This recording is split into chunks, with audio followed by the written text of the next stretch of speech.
نحمده ونصلي على رسوله الكريم أما بعد فأعوذ بالله من الشيطان الرجيم بسم الله الرحمن الرحيم رب اشرح لي صدري ويسر لي أمري واحلل عقدة من لساني يفقهوا قولي والليل إذا يغشى والنهار إذا تجلى وما خلق الذكر والأنثى ان سعيكم لشتى فاما من اعطى واتقى وصدق بالحسنى فسنيسره لليسرى واما من بخل واستغنى وكذب بالحسنى فسنيسره للعسرى وما يغني عنه ماله اذا تردى ان علينا للهدى وان لنا للآخرة والأولى فأنذرتكم نارا تلظى لا يصلاها إلا الأشقى الذي كذب وتولى وسيجنبها الأتقى الذي يؤتي ماله يتزكى وما لأحد عنده من نعمة تجزى إلا ابتغاء وجه ربه الأعلى ولسوف يرضى. قسم ہے رات کی جب وہ چھا جائے اور دن کی جب وہ روشن ہو جائے اور اس کی جو اس نے پیدا کیا نر اور مادہ مرد اور عورت. بے شک تمہاری کوشش یقیناً مختلف ہے بس لیکن وہ جس نے دیا اور نافرمانی سے بچا اور اس نے سب سے اچھی بات کو سچ مانا تو یقیناً ہم اسے آسان راستے کے لیے سہولت دیں گے. اور لیکن وہ جس نے بخل کیا اور بے پرواہی برتی اور اس نے سب سے اچھی بات کو جھٹلا دیا تو یقیناً ہم اسے مشکل راستے کے لیے سہولت دیں گے اور اس کا مال اس کے کسی کام نہ آئے گا جب وہ گڑھے میں گرے گا. بلا شبہ ہمارے ہی ذمہ یقیناً راستہ بتانا ہے اور بلا شبہ ہمارے ہی اختیار میں یقینی طور پر آخرت اور دنیا ہے. بس میں نے تمہیں ایک ایسی آگ سے ڈرا دیا جو شعلے مارتی ہے جس میں اس بڑے بدبخت کے سوا کوئی داخل نہ ہوگا جس نے جھٹلایا اور منہ موڑا اور عنقریب اس سے وہ بڑا پرہیزگار دور رکھا جائے گا جو اپنا مال اس لیے دیتا ہے کہ پاک ہو جائے حالانکہ اس کے ہاں کسی کا کوئی احسان نہیں ہے کہ اس کا بدلہ دیا جائے مگر وہ تو صرف اپنے رب کا چہرہ طلب کرنے کے لیے دیتا ہے جو سب سے بلند ہے اور یقیناً وہ ضرور اس سے راضی ہو جائے گا. یہ سورت قرآن پاک کی مختصر صورتوں میں سے ہے، بہترین صورتوں میں سے ہے اور اس میں ہمیں زندگی کی بہت بڑی حقیقت سمجھائی گئی ہے کائنات کی مثالیں دے کر. اللہ تعالیٰ فرماتے ہیں وَاللَّيْلِ إِذَا يَغْشَى وَالنَّهَارِ إِذَا تَجَلَّى. رات اور دن کی قسم کھائی گئی. پہلے رات کی قسم کھائی گئی اور پھر کیا کہ وَاللَّيْلِ إِذَا يَغْشَى، رات جب وہ چھا جاتی ہے ہر چیز پر. آپ دیکھیں جب رات آتی ہے تو کوئی چیز بھی اس کے اندھیرے سے بچتی نہیں، چاہے مکان ہوں، فیکٹریاں ہوں، سڑکیں ہوں، کاریں ہوں، گھر ہوں، بازار ہوں، انسان ہوں، جانور ہوں، اس کا اندھیرا ہر چیز پر چھا جاتا ہے. اور اس کے بعد کیا ہوتا ہے؟ زندگی کی رفتار آہستہ ہونے لگتی ہے.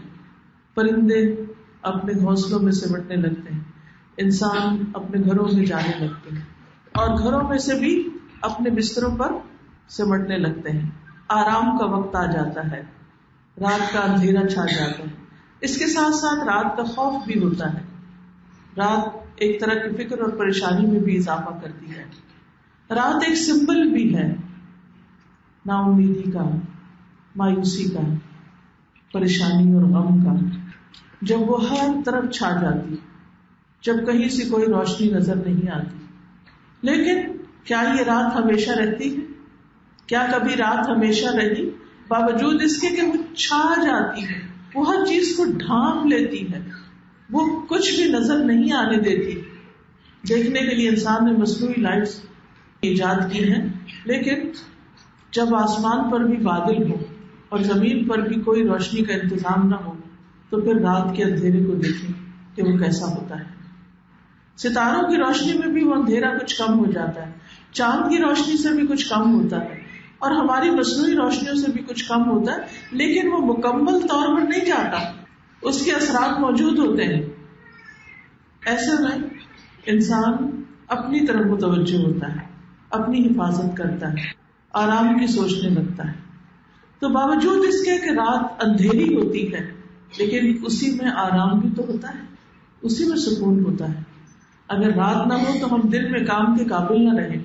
ہم رات کو سوئے نہیں تو دن کی نشاط سے، ایکٹیویٹی سے فائدہ نہیں اٹھا سکتے. تو اللہ سبحانہ وتعالی رات کی قسم کھا کر ہمیں متوجہ کر رہے ہیں کہ دیکھو اس میں تمہارے لیے ایک نشانی ہے، ایک سبق ہے. اگرچہ رات اندھیری ہے لیکن انسان کو اس کی بھی ضرورت ہے. اسی طرح زندگی میں کبھی مشکلات کے اندھیرے ہم پر چھا جاتے ہیں، ہر طرف سے پریشانیاں ہی پریشانیاں ہمیں گھیر لیتی ہیں. ایسے میں کس چیز کی ضرورت ہے؟ انسان کو یہ سوچنا چاہیے کہ چاہے کہیں کوئی امید کی کرن نظر نہیں آتی لیکن اس پریشانی کے وقت میں مجھے اپنی طرف توجہ کرنے کی ضرورت ہے، اپنا محاسبہ کرنے کی ضرورت ہے کہ اگر مجھ پر یہ وقت آیا ہے، یہ پریشانی آئی ہے تو کیوں آئی ہے، اس سے میرا رب مجھے کیا سکھانا چاہتا ہے. لیکن اس پریشانی سے سیکھنے کے ساتھ ساتھ مایوسی طاری نہ ہونے پائے. جیسے کوئی رات ہمیشہ رات نہیں رہتی، اسی طرح کوئی پریشانی، کوئی دکھ ہمیشہ باقی نہیں رہتا، اور اگر وہ لمبے عرصے تک بھی ہو تو اس کے ساتھ بھی کچھ آسانیاں ہو جاتی ہیں. فَإِنَّ مَعَ الْعُسْرِ يُسْرًا إِنَّ مَعَ الْعُسْرِ يُسْرًا، تنگی کے ساتھ آسانی بھی ہوتی ہے. اور پھر دوسری طرف اللہ سبحانہ وتعالیٰ وَالنَّهَارِ إِذَا تَجَلَّى، صبح کی روشنی کا ذکر کرتے ہیں، دن کے روشن ہونے کا. قسم ہے دن کی جب وہ روشن ہو جائے، وہی ہم ہوتے ہیں، وہی ہمارے گھر بار، وہی زندگی کی ساری چیزیں، اور رات کی بجائے سورج نکل آتا ہے، ہر چیز چمک اٹھتی ہے، دل کھل اٹھتے ہیں. انسان کے اندر جو طاقت صبح کے وقت ہوتی ہے وہ رات کے وقت نہیں ہوتی. انسان جاگ اٹھتے، چرند پرند ہر طرف شور مچا رہے ہوتے ہیں، پرندے چہچہا رہے ہوتے ہیں، اڑ رہے ہوتے ہیں، بھاگ دوڑ کر رہے ہوتے ہیں، انسان آ جا رہے ہوتے ہیں، ایک زندگی کی ہسل بسل شروع ہو جاتی. تو اسی طرح ہماری زندگی میں بھی کچھ دن آتے ہیں جب اس میں رات کا سکون ہوتا ہے، اور کچھ دن آتے ہیں جب اس میں دن کی روشنی ہوتی ہے، اور یہ دونوں ہی چیزیں ہماری زندگی کا حصہ ہیں. اس سے کیا سبق ملتا ہے کہ یہ زندگی نہ تو صرف کام کے لیے ہے اور نہ صرف آرام کے لیے. اس میں صرف پریشانی بھی نہیں اور اس میں صرف خوشی بھی نہیں. ہم کیا رات سے جان چھڑا سکتے ہیں؟ نہیں. اسی طرح ہم دنیا میں آنے والے امتحانوں، آزمائشوں سے اپنے آپ کو بچا نہیں سکتے. وہ کسی نہ کسی طرح ہمیں ہٹ کریں گے، کہیں نہ کہیں ہمیں پکڑیں گے. سوچنے کی بات ہے کہ اس وقت پھر ہمیں کرنا کیا چاہیے. دو کام ہیں کرنے کے. نمبر ایک کہ زندگی میں جب ایسی کوئی مشکل آتی ہے تو ٹھہراؤ آ جاتا ہے، ایک رکاوٹ آ جاتی ہے، اس میں انسان کو ٹھہر کے سوچنے کا موقع ملتا ہے. بہت سی چیزیں اپنی دنیا اور آخرت کے بارے میں جو انسان کو سوچنی چاہیے وہ عام حالات میں نہیں سوچتا، لیکن جب اس کو کوئی چوٹ لگتی ہے تو اس کو بہت سی باتیں یاد آتی. مثلاً آپ نے کسی کا دل دکھایا اور دکھا کے چلتے بنے، آپ کو احساس بھی نہیں ہوا، لیکن جب کسی نے آپ کا دل دکھایا تو آپ کو یاد آ گیا وہ فلاں کے ساتھ میں نے بھی ایسا ہی کیا تھا. اس وقت پھر آپ کو معافی مانگنے کا موقع ملتا ہے، بندوں سے بھی اور اپنے آپ سے بھی، کہ میں نے کتنا ظلم کیا، اور آپ اپنے رب کی طرف متوجہ ہوتے ہیں، اللہ سے معافی مانگتے ہیں، اور اپنی بری عادت کو چھڑانے کے لیے پھر کوشش بھی کرتے ہیں، اور اپنے ساتھ عہد کرتے ہیں کہ نیکسٹ ٹائم میں ایسا نہیں کروں گا. اور اگر آپ کو یہ چوٹ نہ لگتی تو آپ کو کسی کی چوٹ محسوس بھی نہ ہوتی. تو اس لیے بہت ضروری ہے کہ انسان کی زندگی میں رات کے لمحات بھی آئیں. لیکن دوسرا کرنے کا کام یہ ہے کہ مایوس قطعاً نہیں ہونا، صبح چڑھنے کا انتظار کرنا ہے تاکہ پھر انسان اپنی پوری رفتار کے ساتھ اپنی صلاحیتوں سے بھرپور فائدہ اٹھا سکے. اس کے بعد اللہ سبحانہ تعالیٰ نے دو اور چیزوں کا ذکر کیا، وَمَا خَلَقَ الذَّكَرَ وَالْأُنْثَى، اور جو اس نے پیدا کیا نر اور مادہ، ذکر اور انثى یعنی مرد اور عورت. یہ اللہ سبحانہ تعالیٰ کی کمال حکمت ہے کہ انسان کو جوڑے کی شکل میں پیدا کیا. سب انسان مرد نہیں ہے اور سب انسان عورتیں نہیں ہیں. اور یہ صرف انسانوں میں نہیں بلکہ حیوانات میں، پرندوں میں، اس کے علاوہ پودوں میں، ہر چیز کے اندر اللہ نے جوڑے پیدا کیے، جس کا قرآن مجید میں ذکر بھی آتا ہے وَمِن كُلِّ شَيْءٍ خَلَقْنَا زَوْجَيْنِ، ہر چیز میں سے ہم نے جوڑے بنائے، اور اس کا بھی ایک مقصد ہے. اور اللہ سبحانہ وتعالیٰ نے مرد اور عورت کو ایک دوسرے کی ضرورت کے لیے بنایا، اور ایک دوسرے سے اپوزٹ بنا کے ان کے لیے آپس میں کشش رکھی، آپس میں محبت رکھی، آپس میں ایک دوسرے کے لیے ایک تعاون کی فضا رکھی، اور اس کے ساتھ ساتھ دونوں کو صلاحیتیں مختلف طرح کی دی. سورۃ آل عمران میں حضرت مریم کے پیدا ہونے پر ان کی والدہ نے جو ایک بات کہی تھی وہ بہت ہی اہم ہے ہم سب کے سمجھنے کی، کہ مرد اور عورت ایک جیسے نہیں. وَلَيْسَ الذَّكَرُ كَالْأُنثىٰ، کہ مرد عورت کی طرح نہیں ہوتا، نہ ساخت کے اعتبار سے یعنی جسمانی اعتبار سے بھی نہیں، اور اسی طرح عقلی اعتبار سے، جذباتی اعتبار سے، دونوں میں بہت بڑا فرق ہے. لیکن کچھ لوگ اس فرق کو پوری طرح سمجھتے نہیں، دیکھتے ہیں پر مانتے نہیں. عورت مختلف ہے، اس کے جذبات اور طرح ہوتے ہیں، اس کی سوچ مختلف طرح ہوتی ہے، اس کی جسمانی ساخت اور طرح ہے. تو یہ کیا بتاتی ہے کہ دونوں کو اللہ سبحانہ تعالیٰ نے الگ الگ رولز کے لیے پیدا کیا ہے. مرد اگر عورت جیسے کام شروع کر دیں تو پوری طرح نہیں کر سکتے، بچے پیدا نہیں کر سکتے. عورتیں اگر مرد بننے کی کوشش کریں تو مرد نہیں بن سکتی، چاہے کتنا بھی مقابلہ کریں. تو جس چیز کی جو حقیقت ہوتی ہے اگر اس کو ایکسپٹ کر لیا جائے تو اس کے اندر انسان اگر اپنی ایفرٹ لگائے تو وہاں سے جو ترقی کر سکتا ہے وہ اس طرح نہیں کہ کوا چلا ہنس کی چال اپنی بھی بھول گیا، اس سے ترقی نہیں ہو سکتی. آپ دیکھیے اللہ سبحانہ تعالیٰ نے آدم علیہ السلام کو کس سے پیدا کیا تھا؟ مٹی سے پیدا کیا تھا اور اپنے ہاتھ سے بنایا تھا. حوا علیہ السلام کو کس سے پیدا کیا تھا؟ آدم علیہ السلام سے پیدا کیا تھا. اور کہاں سے پیدا کیا تھا؟ جی، عورتیں پسلی سے پیدا کی گئی، سب سے پہلی والی پسلی سے، اور وہ سب سے زیادہ ٹیڑھی بھی ہوتی ہے. یہ عورت کا حسن ہے، یہ اس کا ناز و انداز ہے. یعنی خمدار کہنا چاہیے، ٹیڑھی سے ہمارا معاملہ کوئی منفی لفظ کا ہو جاتا ہے. جیسے آپ دیکھیں بھویں اگر خمدار ہو تو خوبصورت ہوتی ہے، کیا خیال ہے آپ کا؟ اور اگر وہ بالکل اسٹریٹ لگا دی جاتی تو پھر ہماری شکلیں کتنی بدل جاتی، ہم کچھ اور ہی لگتے. تو اللہ سبحانہ تعالیٰ نے عورت کے اندر ایک ناز و انداز رکھا، اس کے اندر ایک خم رکھا، اس کے اندر میں نہ مانوں والی بات رکھی. میری اس نے ماننا بھی ہوتا تو وہ کہتی میں نہ مانوں. تو یہ اس کا انداز ہے اور اس میں ایک خوبصورتی ہے. اگر وہ کہے ہاں ہاں ٹھیک ہے ٹھیک ہے ٹھیک ہے تو آپ دیکھیے کہ پھر وہ بات تو نہیں بنتی نا. تو وہ مرد کے ساتھ یا اپنے شوہر کے ساتھ جو ناز و انداز اختیار کرتی ہے یا اس سے روگردانی کی سی کیفیت اس کے اندر ہوتی ہے، تو یہ عورت کا ایک حسن ہے. پھر اسی طرح عورت میں مرد کے مقابلے میں عقل کم لیکن جذبات زیادہ رکھے گئے ہیں، کیونکہ بچوں کو پالنے کے لیے عقل سے زیادہ جذبات کی ضرورت ہے، محبت کی ضرورت ہے، ماں کی ممتا کی ضرورت ہے.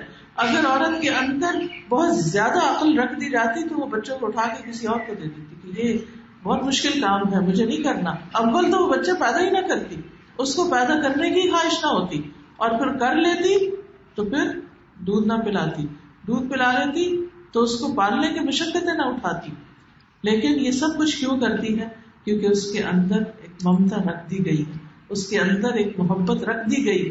اسی لیے آپ دیکھیں جن عورتوں کے بچے نہیں ہوتے ان کو کتنا شوق ہوتا ہے، اور یہ ان کی فطرت میں بھی ہے. چھوٹی چھوٹی بچیاں بھی گڑیا لے کر کتنی خوش ہوتی ہیں، اور گڑیا کو کپڑے پہنانا اور گڑیا کو دودھ پلانا، تو یہ اس کی خوبصورتی ہے. پھر اسی طرح آپ دیکھیے کہ مردوں کے اندر بھی اللہ سبحانہ تعالیٰ نے کچھ صلاحیتیں رکھی ہیں، لیکن یاد رکھیے کہ کچھ معاملات ایسے ہیں کہ جس میں مرد اور عورت کے اندر بحیثیت انسان کے کوئی فرق نہیں ہے. کچھ کامن گراؤنڈز ہیں، کچھ میں مرد الگ صفات رکھتے ہیں، عورتیں الگ صفات رکھتی ہیں. لیکن یاد رکھیے کہ جس طرح رات اور دن ایک نہیں ہو سکتے، صبح کے کنارے پہ اور رات کے کنارے پہ دونوں ملتے ہیں لیکن پھر ان کی اپنی اپنی ایک آئیڈینٹی ہے. اسی طرح مرد اور عورت کا باہم تعاون ہوتا ہے لیکن پھر ان کی اپنی اپنی ایک الگ شناخت ہے. رات رات کے اعتبار سے پہچانی جائے اور دن دن کے اعتبار سے پہچانا جائے، اور دن کو دن سمجھا جائے اور رات کو رات سمجھی جائے، اور اس کے مطابق اپنی روٹین بنائی جائے تو اسی میں خیر ہے. لیکن اگر ہم اس کو ایکسپٹ نہ کریں تو اب آپ دیکھ رہے ہیں بہت سے لوگ راتوں کو دن بنا لیتے ہیں. نتیجہ کیا ہوتا ہے کہ جب رات کی نیند پوری نہیں ہوتی تو بہت سی بیماریاں جنم لیتی ہیں, اور جب دن کو انسان سوتا ہے تو اس سے بھی بہت سی برکت کھول لیتا ہے. تو بہرحال یاد رکھیے کہ مرد اور عورت انسانیت کے رشتے میں ایک جیسے ہی ہیں, کوئی فرق نہیں, کوئی اونچ نیچ نہیں, دونوں مکلف ہیں. عبداللہ بن عمر سے روایت ہے کہ رسول اللہ صلی اللہ علیہ وسلم نے فرمایا, تم میں سے ہر کوئی نگران ہے, کلکم راعٍ وکلکم مسئول, تم میں سے ہر ایک نگران ہے اور ہر ایک سے سوال کیا جائے گا. آدمی اپنے گھر والوں پر نگران ہے اور اس سے اس کی رعیت کے بارے میں سوال ہوگا. عورت اپنے شوہر کے گھر کی نگران ہے اور اس سے اس کی رعیت کے بارے میں پوچھا جائے گا. پھر اسی طرح عبادات اور احکامات میں کوئی فرق نہیں. ان المسلمین والمسلمات والمؤمنین والمؤمنات والقانتین والقانتات والصادقین والصادقات والصابرین والصابرات والخاشعین والخاشعات والمتصدقین والمتصدقات والصائمین والصائمات والحافظین فروجہم والحافظات والذاکرین اللہ کثیرا والذاکرات اعد اللہ لهم مغفرۃ واجرا عظیما. یقیناً مسلمان مرد اور مسلمان عورتیں, مومن مرد اور مومن عورتیں, فرما بردار مرد اور فرما بردار عورتیں, سچ بولنے والے مرد, سچ بولنے والی عورتیں, صبر کرنے والے مرد اور صبر کرنے والی عورتیں, خشوع کرنے والے مرد, خشوع کرنے والی عورتیں, صدقہ دینے والے مرد اور صدقہ دینے والی عورتیں, روزہ رکھنے والے مرد اور روزہ رکھنے والی عورتیں, اپنی شرمگاہوں کی حفاظت کرنے والے مرد اور اپنی شرمگاہوں کی حفاظت کرنے والی عورتیں, اللہ کو کثرت سے یاد کرنے والے مرد اور اللہ کو کثرت سے یاد کرنے والی عورتیں, ان سب کے لیے اللہ نے بخشش اور بہت بڑا اجر تیار کر رکھا ہے. تو ان ساری صفات میں عورتیں مردوں کے برابر ہیں, بلکہ اگر زیادہ کریں تو ان سے بھی آگے نکل سکتی. اسی طرح نبی صلی اللہ علیہ وسلم نے فرمایا, انما النساء شقائق الرجال, کہ بے شک عورتیں بھی مردوں ہی کی طرح ہیں. شقائق شقیقہ کہتے ہیں سگے بہن بھائی کو, یعنی جیسے سگے بہن بھائی ہونے میں سب ایکول رائٹس رکھتے ہیں ایک فیملی کے اندر, اسی طرح عورتیں اور مرد پوری دنیا جو ہے وہ ایک فیملی کی طرح ہے. آدم کی ساری اولاد, تو اس میں وہ ان کا درجہ برابر کا ہے. مرد کی طرح عورت کے بھی حقوق ہیں. وَلَهُنَّ مِثْلُ الَّذِي عَلَيْهِنَّ بِالْمَعْرُوفِ, اور ان عورتوں کے لیے بھی ایسا ہی حق ہے جیسے ان کے اوپر ذمہ داریاں ہیں. یعنی جس طرح ان کے یعنی کہ رائٹس ہیں, اسی طرح ان کے ڈیوٹیز بھی ہیں. یعنی مردوں کی طرح عورتوں کے بھی رائٹس ہیں اور ان کی ڈیوٹیز بھی ہیں. دونوں سے پاکیزہ زندگی کا وعدہ کیا گیا ہے. من عمل صالحا من ذکر او انثی وهو مؤمن, جو بھی نیک کام کرے چاہے مرد ہو یا عورت ہو اور وہ مومن ہو, فلنحیینہ حیات طیبہ, ہم یقیناً اسے پاکیزہ زندگی بسر کرائیں گے. یعنی دونوں کے لیے خوشخبری ہے, دونوں کے اجر میں کوئی فرق نہیں جو بھی نیک کام کرے. فاستجاب لهم ربهم انی لا اضیع عمل عامل منکم من ذکر او انثی بعضکم من بعض, تو ان کے رب نے ان کی دعا قبول کر لی کہ بے شک میں تم میں سے کسی کا عمل ضائع کرنے والا نہیں ہوں, خواہ مرد ہو یا عورت ہو, تمہارا باز سے ہے. دونوں سے جنت کا وعدہ ہے.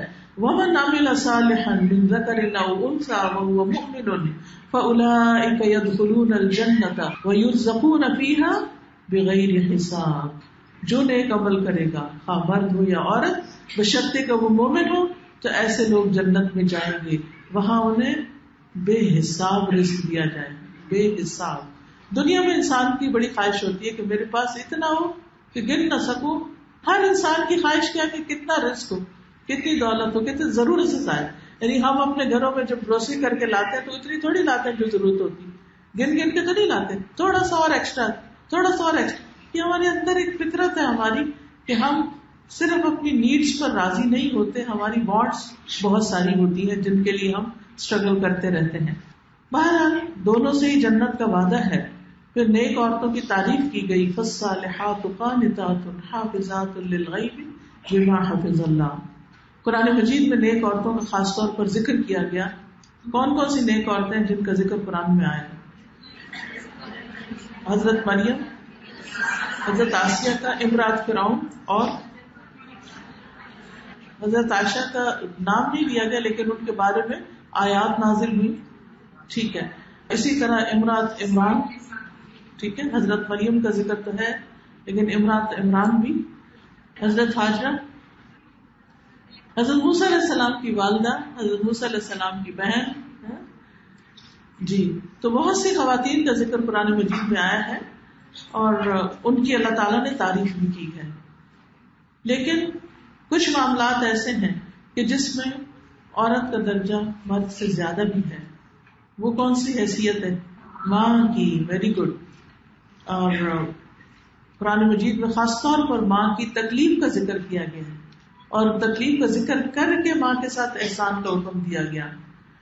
حملتہ امہ وہنا علی وہن، کہ اس کی ماں نے اسے کمزوری پہ کمزوری سہتے ہوئے اپنے پیٹ میں اٹھائے رکھا اور 2 سال اس کے دودھ چڑھانے میں لگے. اور وہ حدیث مشہور یاد ہے، ایک شخص آیا اور اس نے کہا سب سے اچھا سلوک کس سے کرو؟ تو آپ نے فرمایا اپنی ماں سے، اپنی ماں سے، اپنی ماں سے، پھر باپ سے. بیٹیوں کی حیثیت میں فرمایا گیا کہ جس کے پاس 2 بیٹیاں ہوں اور وہ اس کے پاس ہیں اور ان سے اچھا سلوک کرے، ان دونوں کی وجہ سے وہ جنت میں داخل کیا جائے گا. اور پھر 3 کا بھی ذکر آتا ہے. فرمایا جس مسلمان کی 3 بیٹیاں ہوں اور وہ ان پر خرچ کرتا ہو تو اگر وہ اس سے جدا ہو جائیں یا ان کو موت آ جائے تو وہ اس کے لیے جہنم سے اوٹ بن جائیں گی. ایک عورت نے آپ سے پوچھا کیا 2 بیٹیاں ہیں؟ فرمایا ہاں 2 بیٹیاں ہیں. پھر اسی طرح آپ نے عورت کا حق مارنا حرام قرار دیا. حدیث میں آتا ہے کہ رسول اللہ صلی اللہ علیہ وسلم نے فرمایا اے اللہ میں 2 کمزوروں کا حق مارنا حرام کرتا ہوں، یتیم کا اور عورت کا، کیونکہ عرب معاشرے میں یتیموں اور لڑکیوں کے حقوق مار لیے جاتے تھے. مرد اور عورت دونوں کا ذکر کرتے ہوئے اللہ سبحانہ و تعالیٰ فرماتے ہیں ان سعیکم لشتیٰ، بے شک تمہاری کوششیں جدا جدا ہیں، الگ الگ ہیں، مختلف ہیں ایک دوسرے سے. دونوں کے الگ رولز ہیں، کچھ پرائمری رولز ہیں اور کچھ سیکنڈری رولز ہیں. پرائمری رولز تو دونوں کے ٹوٹلی ڈفرنٹ ہیں. ہاں سیکنڈری رولز میں آ کر پھر کہیں کہیں باہم اتفاق ہے اور کہیں اختلاف، اور پھر اس کے بعد وسعت بھی ہے. پرائمری رول میں عورت اور مرد میں کیا فرق ہے؟ ایک کا دائرہ کار گھر کے اندر ہے اور دوسرے کا دائرہ کار گھر کے باہر. جیسے نماز میں ہوتا نا فرض، سنت، نفل وغیرہ، اسی طرح باقی فرائض جو ہے ہمارے زندگی کے باقی کاموں میں ان میں بھی فرض سنت ہے. عورت ہونے کی حیثیت سے ہمارا فرض کیا ہے؟ ایک عورت کے اوپر ایک بنیادی ڈیوٹی کیا ہے کہ وہ اپنے گھر کا چین، سکون اور انتظام درست رکھے، بچوں کو پیدا کرے، ان کو پالے پوسے. لیکن اس کے ساتھ اللہ نے چونکہ اس کو ذہن بھی دیا، صلاحیتیں بھی دی ہیں، تو وہ اس کے ساتھ ساتھ اللہ سبحانہ تعالیٰ کے حقوق بھی ادا کرے. نماز، روزہ، حج، زکوٰۃ، اپنے فرائض کو پورا کرے، یہ بھی اس کے فرائض میں سے ہے. ٹھیک ہے. پھر اس کے بعد کیا ہے؟ سیکنڈری رول اس کا کیا آتا ہے کہ اگر اس کا شوہر اتنا نہیں کماتا کہ جس سے گھر کا خرچ پورا ہو سکے تو وہ اس کام میں اس کی مدد کرے. یا پھر یہ کہ اس کے اندر اللہ نے اگر کوئی صلاحیت رکھی ہے، اس کے پاس علم ہے یا اس کو کوئی بزنس کرنے کی صلاحیت ہے یا کسی بھی طرح کا کوئی خاص ٹیلنٹ ہے، تو اپنی حدود میں رہتے ہوئے اس ٹیلنٹ کو استعمال کرے اور معاشرے کا ایک فعال رکن ثابت ہو. نہ کہ وہ یہ کہے کہ اب میں نے اپنا گھر بھی دیکھ لیا، کیونکہ بہت سارے میرے مددگار ہیں، سرونٹس وغیرہ ہیں، گھر دیکھ لیا، بچے بھی بڑے ہو گئے اور اب میں فارغ ہوں ادھر ادھر گھومنے پھرنے کے لیے. نہیں، زندگی بڑی قیمتی چیز ہے، اسے گنوانا نہیں. یہ صرف یہ سوچنے کہ عورتوں پہ تو بس نماز روزہ ہی ہے، دین کی تعلیم سیکھنا اور سکھانا ہمارا کام تھوڑی ہے. نہیں، کیا حضرت عائشہ رضی اللہ تعالیٰ عنہا کا رول ہمارے سامنے نہیں کہ وہ احادیث کی روایت کرنے میں مکثرین صحابہ میں شمار ہوتی ہیں، اور صحابہ خود کہتے ہیں کہ ہم ابو بکر کے پاس جاتے، عمر کے پاس جاتے، لیکن جو تسلی ہمیں حضرت عائشہ سے ہوتی وہ کسی اور سے نہیں ہوتی تھی. مشکل سے مشکل سوالات ان سے پوچھے جاتے اور وہ بہترین طریقے سے جواب دیتی تھی، کیونکہ اللہ تعالیٰ نے عورت کو ایک خاص صلاحیت دی ہے کہ وہ بات کو سمجھا کے کرنا جانتی ہے، کیونکہ اس کو بچوں کو سمجھانا ہوتا ہے، تو اللہ نے یہ ٹیلنٹ اس کو زیادہ دیا. وہ مردوں کے مقابلے میں زیادہ سمجھا پاتی ہے بات، اور ایک بات کو کئی کئی بار دہراتی. اور سبھی کو ایکسپیرینس ہے ہم لوگ کیا کرتے ہیں. تو مردوں کے اندر اتنا پیشنس بھی نہیں ہوتا، اتنا صبر بھی نہیں ہوتا جتنا عورت کے اندر اس معاملے میں صبر ہے. تو اسی لیے بعض اوقات مرد کے مقابلے میں عورت بہتر معلمہ ثابت ہوتی ہے. اسی لیے آپ دیکھیں کہ جتنے بھی اسکولز ہیں اس میں چھوٹے بچوں کو، لڑکے اور لڑکیاں، سب کو کون پڑھا رہا ہوتا ہے؟ عورتیں پڑھا رہی ہوتی ہیں. پرائمری لیول پہ خاص طور پر گورنمنٹ کے اسکولز ہو یا دوسرے، مرد ٹیچرز اتنے افیکٹو ثابت نہیں ہوتے. تو بہرحال بات ہو رہی تھی پرائمری رولز کی، اور مرد کا پرائمری رول کیا ہے، بیسک رول کیا ہے کہ اس کو باہر کی دنیا میں جانا ہے، کمانا ہے، فیملی کو کھلانا ہے. عورت کے پاس اگر 100 پراپرٹیز بھی ہیں تو وہ اس کی اپنی ہے. اسلام نے حق دیا ہے کہ وہ خود ان کو جیسے چاہے ان میں تصرف کرے. اور اگر مرد کے پاس ایک بھی نہیں، پھر بھی عورت کو کھلانا پلانا اور اس کی ذمہ داریاں باقی ادا کرنا یہ مرد ہی کی ذمہ ہے. یہ اللہ سبحانہ وتعالیٰ نے عورت کو بہت بڑا ایک آنر دیا ہے. ہاں یہ الگ بات ہے کہ عورت اگر اپنی خوشی سے اپنے ہسبینڈ پہ خرچ کرتی ہے، اپنے بچوں پہ خرچ کرتی ہے، تو یہ اس کے لیے سراسر صدقہ لکھا جاتا ہے. ایون اگر شوہر کچھ نہیں کماتا تو اپنے ہسبینڈ کو زکوٰۃ تک دے سکتی ہے. یہاں تک ہے اسلام میں. یعنی عورت باہر دینے سے پہلے اگر ہسبینڈ فقیر ہے، ضرورت مند ہے، محتاج ہے، تو اپنی زکوٰۃ پہلے اس کو دے تاکہ وہ اپنی بنیادی ذمہ داریاں پوری کر سکے. تو یاد رکھیے کہ ہمیں بحیثیت عورت کے اپنے آپ کو مظلوم نہیں سمجھنا، کمزور نہیں سمجھنا، اپنے آپ کو پہچاننا ہے، پہچان کر اپنی قابلیت بڑھانی ہے، آگے بڑھنا ہے، محنت کرنا ہے، وقت کو ضائع نہیں کرنا، اور پھر خصوصاً آخرت کے مقابلے میں بلند درجات کی تمنا کرنی ہے. جیسے قرآن مجید میں آتا ہے ثم اورثنا الكتاب الذين اصطفينا من عبادنا فمنهم ظالم لنفسه ومنهم مقتصد ومنهم سابق بالخيرات بإذن الله ذلك هو الفضل الكبير جنات عدن يدخلونها يحلون فيها من أساور من ذهب ولؤلؤا ولباسهم فيها حرير. پھر ہم نے اس کتاب کے وارث اپنے وہ بندے بنائے جنہیں ہم نے چن لیا، اب اس میں عورت مرد کی کوئی تخصیص نہیں. پھر ان میں سے کوئی اپنے اوپر ظلم کرنے والا ہے، اور ان میں سے کوئی درمیانہ چال چلنے والا ہے، اور ان میں سے کوئی نیکیوں میں آگے نکل جانے والا ہے. تو ہمیں ہمیشہ تمنا کرنی چاہیے کہ آخرت کے اعتبار سے ہم نیکیوں میں خوب دوڑ لگانے والے ہوں اللہ کے حکم سے. یہی بہت بڑا فضل ہے. ہمیشگی کے باغات جن میں وہ داخل ہوں گے، انہیں ان میں سونے کے کنگن اور موتی پہنائے جائیں گے، اور ان کا لباس اس میں ریشم کا ہوگا. پھر اسی طرح سورۃ الواقعہ آپ میں سے اکثر لوگ پڑھتے ہوں گے، اس میں 3 گروہوں کا ذکر آتا ہے. اصحاب المیمنہ ما اصحاب المیمنہ، واصحاب المشأمہ ما اصحاب المشأمہ، والسابقون السابقون اولئک المقربون. دائیں ہاتھ والے تو کیا ہے؟ دائیں ہاتھ والے، بائیں ہاتھ والے تو کون ہے؟ یہ بائیں ہاتھ والے. اور سابقون تو سابقون ہیں، یہی تو مقربین ہیں، یعنی اللہ کے قریب ترین ہیں. تو ہمیں صرف یہ نہیں کہ چلو ٹھیک ہے ہم فرائض ادا کرتے ہیں جنت میں پہنچ جائیں گے کافی ہے، نہیں، سابقون بننا ہے. صرف خود ہی نمازیں نہیں پڑھنی، اوروں کو بھی پڑھوانی ہے. صرف خود ہی نیک کام نہیں کرنے، اوروں کو بھی موٹیویٹ کرنا ہے، اوروں کو بھی صراط کی طرف لے جانا ہے. تو انشاءاللہ اللہ کے قریب جانا ہے، مقربین میں شامل ہونا ہے. حضرت آسیہ نے کیا دعا کی تھی جب فرعون ان کو ستاتا تھا، بہت ان کو طرح طرح کی سزائیں دیتا تھا ان کے ایمان لانے پر، تو انہوں نے کیا دعا کی تھی؟ رب ابنی عندک بیتا فی الجنہ، اللہ میرے لیے اپنے پاس جنت میں گھر بنا دے. قرب چاہتی تھی نا اللہ کا، اللہ اپنے قریب گھر بنا دے. انہوں نے ان تکلیفوں پر صبر کیا.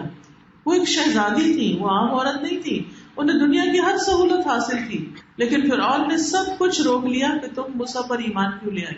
تو انہوں نے پرواہ نہیں کی. عقل مند تھی نا کہ یہ تو جانے والی چیز ہے، چند دن کے لیے ہے، اور ہمیشہ کی جنتیں چھوڑ کر ان چیزوں کے پیچھے اپنے آپ کو کیوں گواؤں. تو انہوں نے تکلیفیں برداشت کی، لیکن اللہ کو راضی کر کے اللہ کے قریب جنت میں گھر کی تمنا کی. تو یہاں پر کیا بتایا گیا؟ ان سعیکم لشتیٰ. ایک اور جگہ پر آتا ہے وَأَنَّ سَعْيَكُمْ سَوْفَ يُرَىٰ، تمہاری کوشش دیکھی جائے گی. لہٰذا ہم سب کو کوشش کرنا ہے، محنت کرنا ہے. اس چیز میں نیکی کے جس کام کی اپرچونٹی ملتی، جس کام کی اللہ نے ہمیں صلاحیت دی ہے، جو اب تک کر چکے ہیں، جو آج کر رہے ہیں، اس میں نہیں رہنا. ہر آنے والے دن میں next step, next step, next step, آگے کی سوچتے جانا. جب تک ہمارا دماغ کام کرے، جب تک ہمارا دل زندہ ہے، اس وقت تک ہمیں آگے بڑھتے ہی رہنا ہے، آگے دوڑتے ہی چلے جانا ہے. اور اس کی بھی دو قسمیں ہوتی ہیں، ایک سعادت مندوں کا بھاگنا ہوتا ہے اور ایک بدبختوں کا بھاگنا ہوتا ہے. سعادت مند جو ہے وہ اللہ کی طرف بھاگتے ہیں، اور بدبخت جو ہوتے ہیں وہ اللہ کی طرف سے دوسری طرف بھاگتے ہیں، اللہ سے دور بھاگتے ہیں. اب ہمیں سوچنا چاہیے کہ ہم کن میں شامل ہیں. سعی کہتے ہیں نا تیز دوڑنے کو، بھاگنے کو.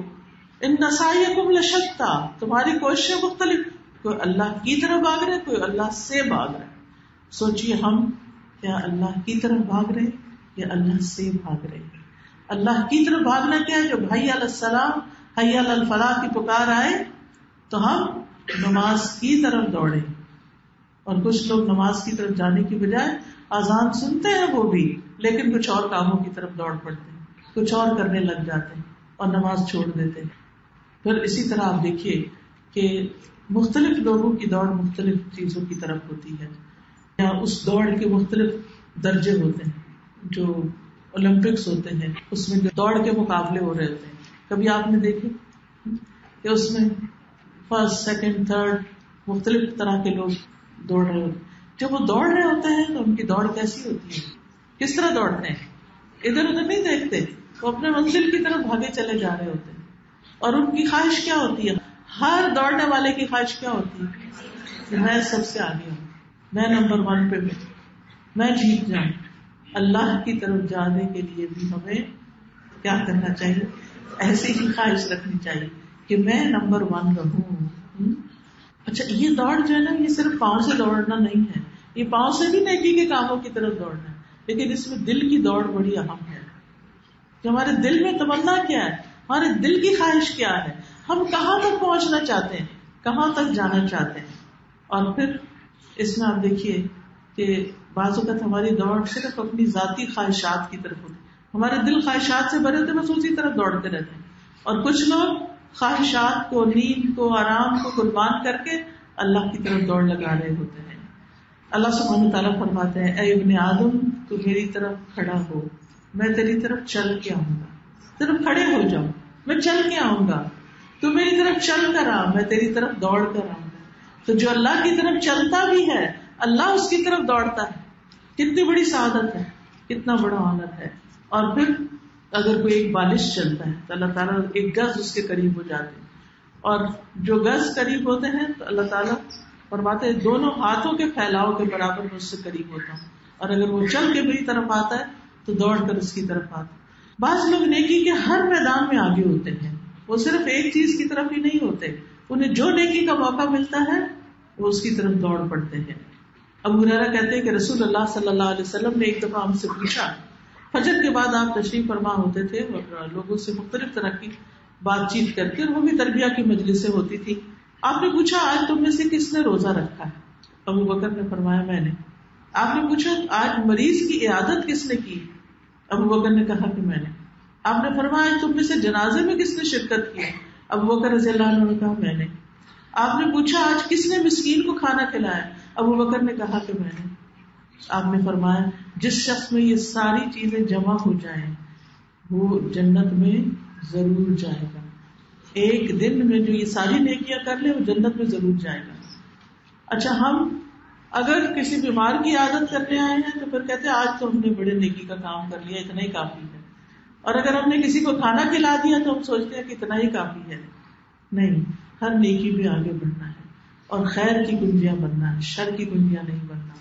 حدیث میں آتا ہے کچھ لوگ خیر کی چابیاں ہوتے ہیں اور شر کے تالے ہوتے ہیں، اور کچھ لوگ شر کی کنجیاں ہوتے ہیں اور خیر کے تالے ہوتے ہیں. یعنی جہاں جاتے ہیں کچھ لوگ خیر ہی پھیلاتے ہیں اور کچھ لوگ شر پھیلاتے ہیں اور خیر کے دروازے بند کر دیتے ہیں.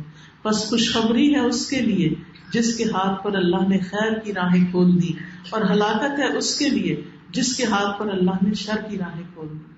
اللہ سبحانہ و تعالی ہمیں خیر کی طرف دوڑنے والا بنائے اور اس میں ہی نمونہ بنائے. پھر سورت میں 2 مختلف کردار بتائے گئے. ایک کردار ہے فَأَمَّا مَنْ أَعْطَى وَاتَّقَى وَصَدَّقَ بِالْحُسْنَى, جس نے دیا اور اللہ سے ڈرا اور اچھائی کی تصدیق کی. نیک یا برے اعمال کی بھی توفیق ہوتی ہے اللہ کی طرف سے. تو جو دینے والا ہوتا ہے, جو اللہ سے ڈرنے والا ہوتا ہے, اور سچی بات, نیکی اور خیر کی بات سامنے آئے تو اس کو سچ مانتا ہے, تو پھر ایسے شخص کو توفیق مل جاتی ہے. فَسَنُيَسِّرُهُ لِلْيُسْرَىٰ, اس کو نیکی کے کام کی توفیق ہو جاتی ہے. تو یاد رکھیے متقی انسان کے کاموں میں آسانیاں ہو جاتی ہیں. اللہ سے ڈرنے والے جو ہوتے ہیں جب وہ نیکی کے کام کا ارادہ کرتے ہیں اللہ سبحانہ وتعالیٰ ان کے لیے راستے کھولتے چلے جاتے ہیں. دوسری طرف وَأَمَّا مَن بَخِلَ وَاسْتَغْنَىٰ, جس نے بخل کیا اور بے نیازی برتی, یعنی نیکی کے کاموں کی طرف توجہ نہیں کی, وَكَذَّبَ بِالْحُسْنَىٰ, اور نیکی کو جھٹلا دیا, فَسَنُيَسِّرُهُ لِلْعُسْرَىٰ, تو ہم اس کو مشکل راستوں کی طرف آسانی دیں گے, مشکلات کی طرف اس کو دھکیل دیں گے. تو یاد رکھیے یہ جو بخل ہے نا, دل کی تنگی اور بغض اور صرف خیر اپنے لیے چاہنا اور دوسرے کے لیے کسی خیر کی توقع نہ رکھنا, تو یہ چیز انسان کے لیے بہت نقصان دہ ہے. رسول اللہ صلی اللہ علیہ وسلم نے فرمایا, اے ابن آدم, اپنی ضرورت سے زائد مال خرچ کر دینا تیرے لیے بہتر ہے. اگر تو اس کو روک لے گا تو تیرے لیے برا ہوگا. گزر بسر جتنا رکھنے پر تم پر کوئی ملامت نہیں کی جائے گی, اور دینے کی ابتدا اپنے اہل و عیال سے کر, اور اوپر والا ہاتھ نیچے والے ہاتھ سے بہتر ہوتا ہے. یاد رکھیے نعمت روکنے سے نعمت چھن جاتی ہے. ابن عمر کہتے ہیں نبی صلی اللہ علیہ وسلم نے فرمایا, اللہ اپنے بندوں کو نفع پہنچانے کے لیے کچھ لوگوں کو بطور خاص نعمتیں عطا کرتا ہے. بڑی اہم حدیث ہے. اللہ نے باقی بندوں کی بھلائی کے لیے کچھ بندے چن لیے ہیں جن کو وہ زیادہ نعمتیں دیتا ہے, خاص نعمتیں دیتا ہے. اگر وہ خرچ کرتے رہیں تو وہ انعامات برقرار رہتے ہیں, یعنی وہ نعمتیں ان کو ملتی رہتی ہیں, اپرچونٹیز ملتی رہتی ہیں. اور اگر وہ رک جائیں دوسروں کے ساتھ بھلائی کرنے سے تو وہ اللہ تعالیٰ ان سے لے کر دوسروں کو عطا کر دیتا ہے. تو نعمتوں کی حفاظت کا ذریعہ کیا ہے کہ ہم خیر اور بھلائی کے کاموں کو کرتے چلے جائیں جو اللہ ہم سے کرواتا ہے. اور کچھ لوگوں کے دل میں شیطان کیا ڈالتا ہے, ایسے لوگ تمہیں یوز کر رہے ہیں, تم سے ہر کام نکلواتے ہیں, تم ہی کو ہر کام کہتے ہیں. سوچنا چاہیے کہ آپ ہی کو کیوں موقع مل رہا ہے پھر سے پھر وہی کام کرنے کا. یہ اللہ کی خاص عنایت ہے, توفیق ہے.